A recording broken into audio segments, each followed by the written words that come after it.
Assalamualaikum warahmatullahi wabarakatuh. Bismillahirrahmanirrahim. Alhamdulillahi rabbil alamin. Wa afdalus salati wa atammut taslim ala ashrafil anbiya'i wal mursalin Sayyidina wa habibina wa qurrati a'yunina Muhammadin wa ala alihi wa sahbihi ajma'in, amma ba'd. Kaum muslimin, muslimat, as-saimin, as-saimat, rahimani wa rahimakumullah. Ada dua hal penting yang menjadikan sebab utama keindahan dan kehidupan itu didapatkan. Dua hal itu adalah air dan Al-Quranul Karim. Air dikatakan sebagai sumber kehidupan dan sumber keindahan, disebutkan oleh Allah Subhanahu wa Ta'ala dalam surah Al-Anbiya ayat 64. Allah Subhanahu wa Ta'ala berfirman, Alam tara anna Allah anzala minas samai ma'an fatusbihul ardu mukhdarra inna Allah latifun khabir. Tidakkah engkau memperhatikan, melihat bahwa Allah Subhanahu wa Ta'ala telah menurunkan air yang menjadikan sebab bumi menjadi hijau, sehingga hijaunya bumi karena air yang diturunkan oleh Allah Subhanahu wa Ta'ala menjadi sedap dipandang oleh setiap orang yang memandang,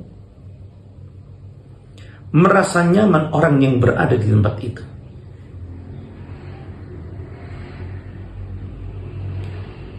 Sebagaimana firman Allah Subhanahu wa Ta'ala di ayat yang lain, di ayat kelima dari surah Al-Hajj, Allah Subhanahu wa Ta'ala berfirman, "Wa taral arda hamidatan فَإِذَا أَنزَلْنَا عَلَيْهَا الْمَاءَ اهْتَزَّتْ وَرَبَتْ وَأَنبَتَتْ مِنْ كُلِّ زَوْجٍ بَهِيجٍ." Kamu melihat bumi yang mati, kering kerontang. Di saat Allah Subhanahu wa Ta'ala menurunkan air, maka apa yang terjadi? Bumi itu menjadi bergerak hidup, menjadi tanah yang subur, dan menumbuhkan bermacam-macam tumbuh-tumbuhan yang indah dipandang setiap orang yang memandang.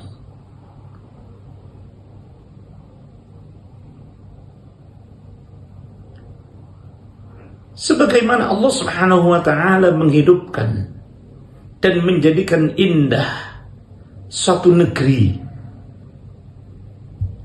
agar penduduknya benar-benar merasakan kemuliaan hidup dan kenyamanan berada di dalamnya, mampu mensyukuri nikmat Allah Subhanahu wa Ta'ala. Begitu pula halnya yang kedua, Allah Subhanahu wa Ta'ala menghidupkan penduduk bumi ini dan menjadikan penduduk bumi ini hidup indah dan mulia di dunia hingga di akhirat nanti adalah berkat Al-Quranul Karim. Sebagaimana firman Allah Subhanahu wa Ta'ala dalam surah Al-Anbiya ayat ke-10, Allah Subhanahu wa Ta'ala berfirman, "Laqad anzalna ilaikum kitaban fi dzikrukum afala ta'qilun."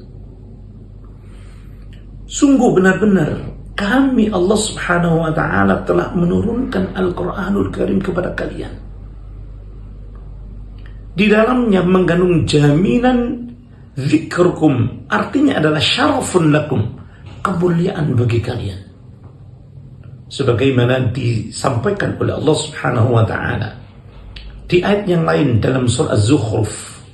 Allah Subhanahu wa ta'ala berfirman, wa innahu ladzikrul laka wa liqaumika wa sawfa tus'alun. Sesungguhnya Al-Quranul Karim ini diturunkan adalah untuk menjadi syaraf, kemuliaan bagimu wahai Rasul, dan kemuliaan bagi kaummu. Wa sawfa tus'alun, dan kalian semuanya akan dimintai pertanggungjawaban oleh Allah Subhanahu wa ta'ala terkait dengan Al-Quranul Karim. Artinya, jika kalian menerima Al-Quran, membaca Al-Quran, memahami Al-Quran dan menghafalkannya untuk diamalkan, maka dipastikan kalian akan menjemput apa yang dijanjikan oleh Allah Subhanahu wa ta'ala. Tapi jika kalian tinggalkan, maka berarti kalian telah menghinakan apa-apa yang telah ditetapkan oleh Allah Subhanahu wa ta'ala sebagai makhluk yang paling mulia yang Allah ciptakan di permukaan bumi ini. Oleh karena itu, kaum muslimin muslimat rahimani wa rahimakumullah, pastikan nikmat Allah Subhanahu wa ta'ala yang menjadikan sebab mulianya lingkungan yang ada di sekitar kita untuk dijaga, dilestarikan, tidak dirusak. Sebagaimana firman Allah Subhanahu wa ta'ala menyampaikan tegurannya sekaligus sebagai larangan keras dari Allah Subhanahu wa ta'ala dalam surah Al-A'raf.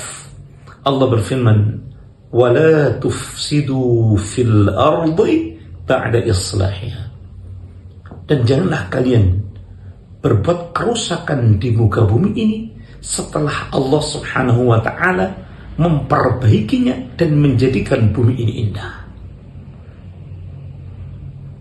Sebagaimana pula jiwa setiap individu manusia janganlah dirusak disebabkan karena jauhnya umat ini dari Al-Quran.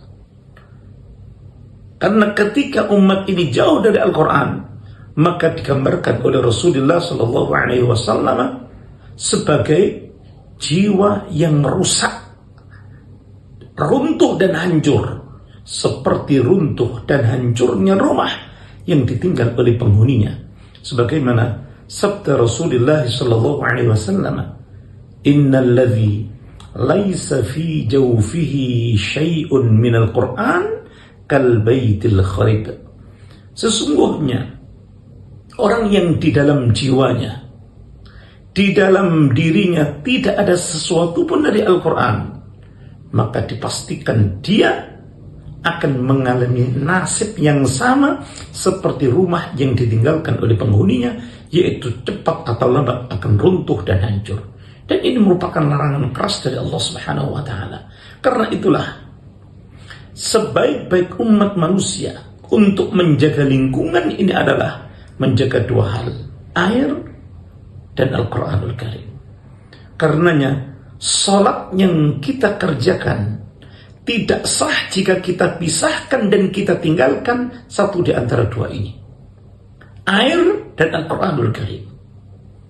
Seseorang langsung salat meninggalkan air untuk berwudu, untuk bersuci, tidak akan sah. Sebagaimana orang yang berwudu, bersuci, dalam salatnya meninggalkan Al-Quranul Karim untuk dibaca, maka tidak akan pula sah. Karena itulah Al-Quranul Karim dan air bukan hanya berfungsi untuk menjadikan diterimanya amal ibadah salat seseorang, akan tetapi jika tubuh kita pun juga apabila kekurangan air, maka akan jatuh sakit. Sebagaimana jiwa kita apabila kosong, maka akan menjadikan sebab sedih, susahnya yang mengarah pada penyakit hati yang akan menimpa kita.